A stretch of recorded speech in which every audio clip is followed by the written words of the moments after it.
ট্রামের Itikatha. United কিংডমের Swansea and মাম্বলস railway হল পৃথিবীর প্রথম যাত্রীবাহক ট্রাম, যা 25শে মার্চ 1807 খ্রিস্টাব্দে নিজের যাত্রা শুরু করে। এই ট্রামটি ছিল ঘোড়ায় টানা। প্রাথমিকভাবে এটি চুনাপাথর এক স্থান থেকে অন্য স্থানে নিয়ে যাওয়ার জন্য চালু করা হলেও পরে নির্দিষ্ট ভাড়ার বিনিময়ে এটি যাত্রী পরিবহনও করত। কিছু বছর পর আমেরিকার রাস্তায়ও ট্রাম নিজের যাত্রা শুরু করে, আনুমানিক 1832 খ্রিস্টাব্দে। এটিও ঘোড়ায় টানা গাড়ি ছিল এবং নিউ ইয়র্কে চলত। এর কিছু বছর পর 1839 খ্রিস্টাব্দে ফ্রান্সে ট্রাম গাড়ি চালু হয়। এটিও খুব স্বাভাবিকভাবেই ঘোড়ায় টানা ছিল, কিন্তু অর্থনৈতিক ব্যর্থতার কারণে 1848 খ্রিস্টাব্দে সম্পূর্ণভাবে বন্ধ হয়ে যায়। এরপর একে একে দক্ষিণ আমেরিকার চিলি, অস্ট্রেলিয়ার সিডনি এবং আফ্রিকার আলেকজান্ড্রিয়ায় শুরু হয় ট্রাম পরিষেবা। এশিয়া মহাদেশের মধ্যে প্রথম ইন্দোনেশিয়ায় ট্রাম পরিষেবা চালু হয় 1869 খ্রিস্টাব্দে। ঘোড়া ছাড়াও খচ্চরকে দিয়েও এই ট্রাম গাড়িগুলি টানানো হতো, যা মিউল কার নামে বিখ্যাত। তাদের এই কষ্টের অবসান ঘটে 1877 খ্রিস্টাব্দে স্টিম ইঞ্জিনের সাহায্যে ট্রাম গাড়ি চালানো শুরু হলে। প্রথমে ইউকেতেই এই পরিষেবা চালু হয় এবং ধীরে ধীরে সারা পৃথিবীতে শুরু হয় স্টিম ইঞ্জিনে পরিচালিত ট্রাম। এরপর এই স্টিম ইঞ্জিনও খুব দ্রুত ইলেকট্রিক ইঞ্জিনে পরিবর্তিত হয়। অপরদিকে তারে চালিত ট্রামের প্রচলন হয় 1840 খ্রিস্টাব্দে পূর্ব লন্ডনে, যেখানে ট্রাম গাড়িটি একটি ফিক্সড ট্র্যাক বা লাইনের উপর দিয়ে চলত, তারের সংযোগ যুক্ত হয়ে, যেমনটা এখনো দেখা যায় কলকাতার ট্রামের ক্ষেত্রে। যদিও তার আয়ুষ্কাল ফুরিয়েছে, এখন কেবলমাত্র সৎকার চলছে। সে কথায় আসার আগে দুটি বিষয়ে কথা বলা বিশেষ প্রয়োজন, যেটি হলো 1, গ্যাসে চালিত ট্রাম, আর 2, ইলেকট্রিকে চালিত ট্রাম। গ্যাসে চালিত বা আরো ভালো করে বলতে কয়লার গ্যাসে পরিচালিত ট্রাম প্রথম দেখা যায় অস্ট্রেলিয়ার মেলবোর্নে সাল 1886 থেকে 1888 মধ্যে।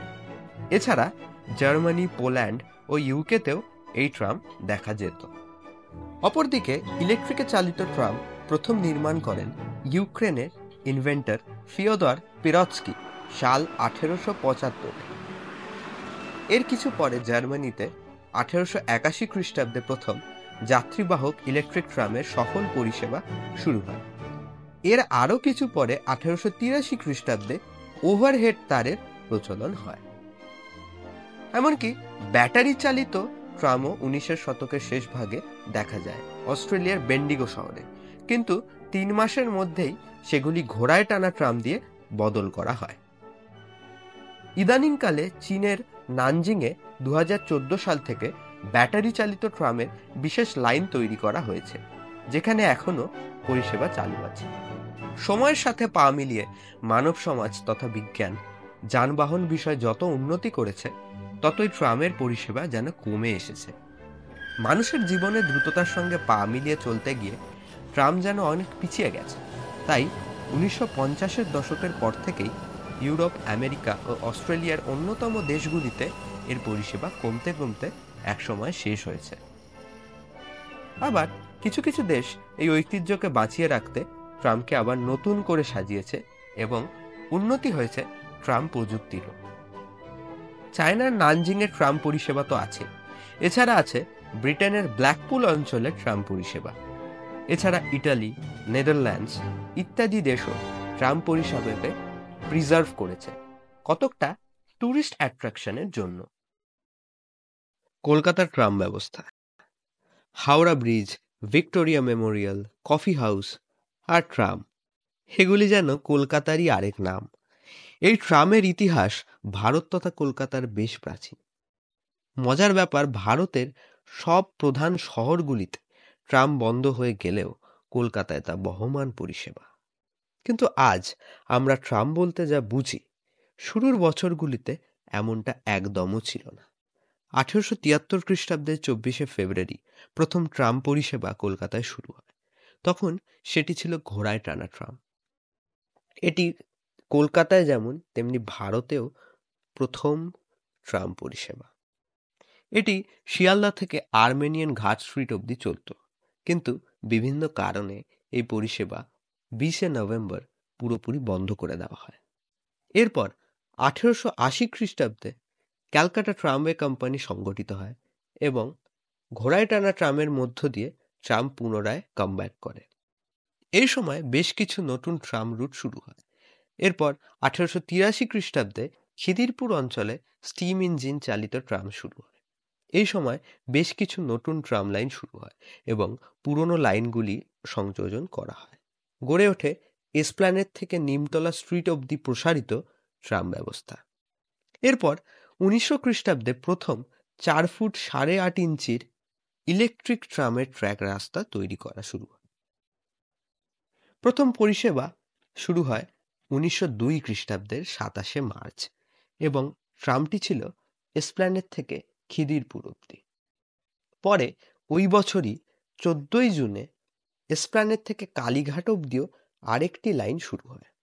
এই সময় ঘোড়ায় টানা স্টিম ইঞ্জিন এবং ইলেকট্রিক ট্রাম সবকটি কলকাতার রাস্তায় বহমান ছিল। আবার এই সময় ট্রাম ব্যবস্থা ঠিকঠাক রাখার জন্য এবং তার পরিচর্যার জন্য নোনাপুকুর ওয়ার্কশপটি খোলা হয়।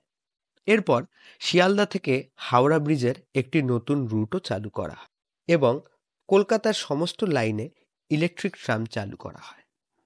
1908 সাল নাগাদ হাওড়া শহরে প্রথম ট্রাম ব্যবস্থা চালু হয়। দুটি রুট সেই সময় সক্রিয় হয়। একটি ছিল বাঁধাঘাট থেকে ডবসন রোড অবধি, অন্যটি ছিল জিটি রোড দিয়ে প্রসারিত হয় শিবপুর পর্যন্ত। এরপর 1910-এ রাজাবাজারের নতুন রুট শুরু হয়। এই রাজাবাজার ট্রাম ডিপোটি ছিল মোট ট্র্যাক নম্বরের অনুযায়ী সবচেয়ে বড় ট্রাম ডিপো। এর 15 বছর পর 1925 সালে আবার পুনরায় নতুন ট্রাম রুটের কনস্ট্রাকশন শুরু হয়। নোনাপুকুর লাইন পার্ক স্ট্রিট হয়ে পার্ক সার্কাস অবধি এক্সটেন্ড করা হয়। এর কারণ হিসেবে বলা যায় এই সময় পার্ক সার্কাসে প্রচুর লোক সার্কাস দেখতে আসত, তাদের সুবিধার জন্যই এমনটা করা হয়।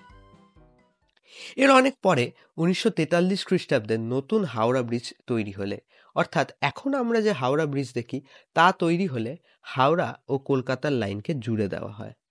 এমনটা আগে করা সম্ভব হয়নি, কারণ সেই সময় যে হাওড়া ব্রিজ ছিল তা কাঠের তৈরি ছিল। এই সময় হাওড়া থেকে কলকাতাগামী ট্রাম শুরু হয়, যদিও তার সংখ্যা অনেক কম ছিল। স্বাধীনতার আগে কলকাতায় মোট ট্রামের ট্র্যাকের দৈর্ঘ্য ছিল প্রায় 67.59 কিলোমিটার বা 67.59 কিলোমিটার। ভারত স্বাধীন হলে কলকাতার রাস্তায় লোকের সংখ্যা ক্রমশই বাড়তে থাকে, ফলত বাস এবং অন্যান্য গাড়ির সংখ্যাও বাড়তে থাকে।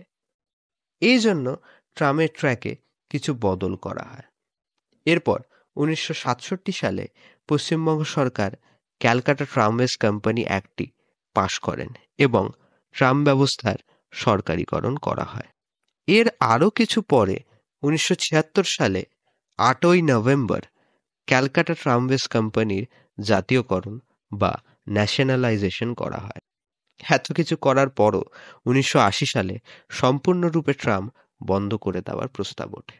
তাছাড়াও এই সময় পাতাল রেল বা মেট্রো রেলের কাজ শুরু হওয়ায় বেশ কিছু ট্রাম রুট সম্পূর্ণরূপে বন্ধ হয়ে যায়।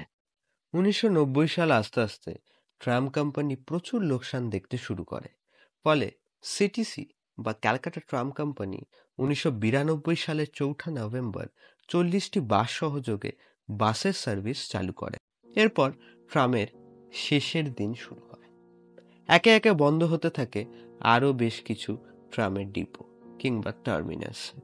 1994 সালে হাওড়া ট্রাম ডিপোটি বদলে যায় বাস টার্মিনাসে, খুলে ফেলা হয় ট্রাম লাইন।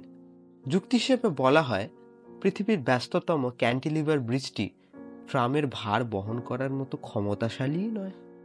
যদিও ওই একই বছর উল্টোডাঙায় একটি নতুন ট্রাম ডিপো খোলা হয়, উল্টোডাঙা স্টেশনের ঠিক কাছে। এরপর 1995 সালে সেই সময়কার পরিবহন মন্ত্রী শ্যামল চক্রবর্তীর তত্ত্বাবধানে ট্রাম ব্যবস্থা পুরোপুরি বন্ধ করে দেওয়ার কথা ওঠে। কিন্তু অস্ট্রেলিয়ার মেলবোর্ন নিবাসী এক ট্রাম কন্ডাক্টর রবার্টো দি আদ্রিয়া এই কথাটি জানতে পারেন এবং তার কলকাতার ট্রাম কন্ডাক্টর বন্ধুদের বলেন তাদের দেশের মতো তারাও যেন ট্রামগুলোকে সুন্দর সুন্দর ছবি দিয়ে সাজিয়ে তোলে। সেই মতোই কাজ করা হয় এবং জনসাধারণের সম্মতি লাভ করায় সে যাত্রায় ট্রামের পরলোক গমন আটকে যায়। কিন্তু বিভিন্ন রুট এক এক করে বন্ধ হওয়ায় প্রক্রিয়া চলতেই থাকে। এরপর মেয়র সুব্রত মুখার্জির রাজত্বকালে আবার ট্রাম বন্ধ করার রব ওঠে, কিন্তু বিভিন্ন কারণে তা স্থগিত হয়।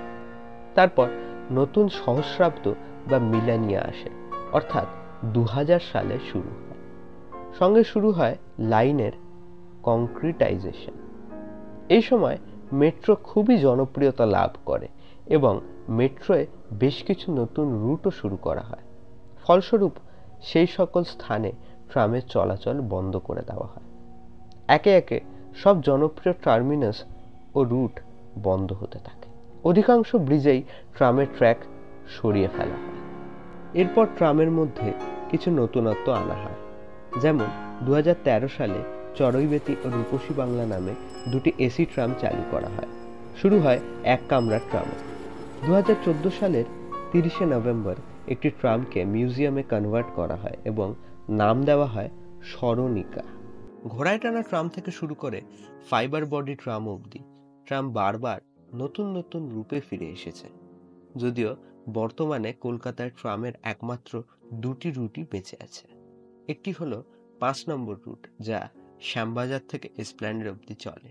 অন্যটি হলো 25 নম্বর রুট, যা গড়িয়াহাট থেকে এসপ্ল্যানেড অবধি চলে। কলকাতার ঐতিহ্যের সাথে ওতপ্রোতভাবে জড়িত এই ট্রাম। কলকাতার রাস্তা একটা সময় ট্রাম ছাড়া ভাবাই যেত না।